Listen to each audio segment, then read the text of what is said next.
കേരള സർവകലാശാല വി.സി. മോഹനൻ കുന്നുമ്മലിന് വലിയ തിരിച്ചടിയേറ്റിരിക്കുന്നു. മുൻ രജിസ്ട്രാർ ഡോക്ടർ കെ.എസ്. അനിൽകുമാറിനെതിരെ പുറപ്പെടുവിച്ച ഉത്തരവുകൾ ഹൈക്കോടതി സ്റ്റേ ചെയ്തിരിക്കുന്നു എന്നുള്ളതാണ്. 10:39 പ്രകാരം പുറപ്പെടുവിച്ച ഉത്തരവുകൾ സ്റ്റേ ചെയ്തിരിക്കുന്നു. അങ്ങനെ ഉത്തരവിറക്കാൻ വി.സിക്ക് അധികാരമില്ല എന്ന് കോടതി പറയുകയാണ്. അനിൽകുമാർ ഈ വിവാദങ്ങൾക്ക് പിന്നാലെ സ്ഥലം മാറ്റം വാങ്ങിയിരുന്നു. മറ്റ് കോളേജിൽ അദ്ദേഹം പ്രവേശിക്കുകയും ചെയ്തിരുന്നു. സസ്പെൻഷൻ കാലയളവിൽ ഫയലുകൾ കൈകാര്യം ചെയ്യുന്നതിന് ആയിരുന്നു നോട്ടീസ് നൽകിയത്. വിഷ്ണു സുരേഷ് വിവരങ്ങളുമായി. വിഷ്ണു, വലിയ തിരിച്ചടിയാണ് വി.സിക്ക് ഏറ്റിരിക്കുന്നത്. കോടതി എന്താണ് ചൂണ്ടിക്കാട്ടിയത്?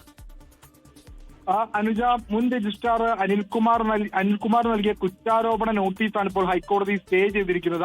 നോട്ടീസിന്മേൽ തുടർ നടപടികൾ പാടില്ല എന്ന് ഹൈക്കോടതി വ്യക്തമാക്കുന്നുണ്ട്.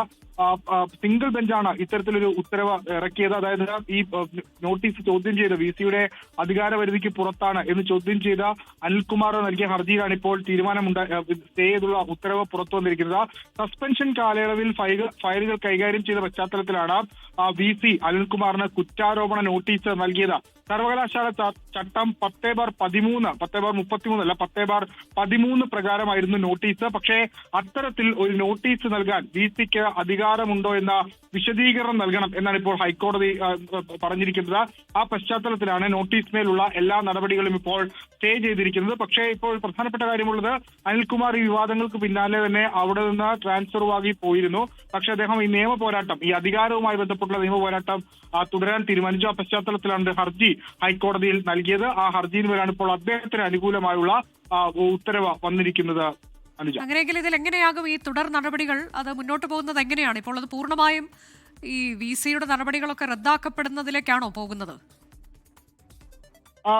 അതിന്മേൽ ഇനി വിശദമായ വാദം കേൾക്കാനുള്ള സാധ്യതയാണുള്ളത്. അതായത് ഇതുവരെ എടുത്തിട്ടുള്ള നടപടികൾ, അതിൽ ഇപ്പോൾ ഈ അത്തരത്തിലൊരു നോട്ടീസ് നൽകാൻ വി.സിക്ക് അധികാരമുണ്ടോ എന്ന കാര്യത്തിൽ വി.സി വിശദീകരണം നൽകും. ആ വിശദീകരണം തൃപ്തിയല്ല എങ്കിൽ പൂർണ്ണമായ നോട്ടീസ് റദ്ദ് ചെയ്യപ്പെടും. ഇനിയിപ്പോൾ ആ കുറ്റാരോപണ നോട്ടീസിന്മേൽ തുടർ നടപടികൾ, ഇപ്പോൾ സ്വാഭാവികമായും അത്തരത്തിലൊരു നോട്ടീസ് നൽകി കഴിഞ്ഞാൽ അദ്ദേഹത്തിനെതിരെ, അനിൽകുമാറിനെതിരെ ഇപ്പോൾ അവിടെ നിന്ന് മാറിയെങ്കിൽ പോലും അദ്ദേഹത്തിനെതിരെ വകുപ്പ് തല നടപടി അല്ലെങ്കിൽ അത്തരം കാര്യങ്ങൾക്കൊക്കെ പോകാം.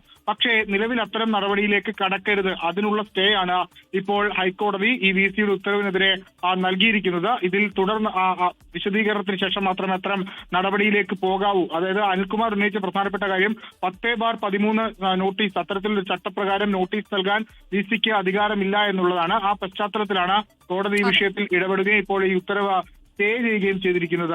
അനുജ, അതാണ് മുൻ രജിസ്ട്രാർ ഡോക്ടർ കെ.എസ്. അനിൽകുമാർ ഉന്നയിച്ച വാദം. അത് ഹൈക്കോടതി ശരിവച്ചിരിക്കുകയാണ്. 10/13 പ്രകാരം ഉത്തരവ് പുറപ്പെടുവിക്കാൻ വി.സിക്ക് അധികാരമില്ല എന്ന് ഹൈക്കോടതി കണ്ടെത്തിയിരിക്കുന്നു. ആ ഉത്തരവുകൾ സ്റ്റേ ചെയ്യുകയാണ് ഇപ്പോൾ ഹൈക്കോടതി ചെയ്തിട്ടുള്ളത്. അനിൽകുമാർ ഈ വിവാദങ്ങളുണ്ടായതിന് പിന്നാലെ സ്ഥലം മാറ്റം വാങ്ങിപ്പോയതുമൊക്കെ പിന്നീട് വാർത്തയായതാണ്.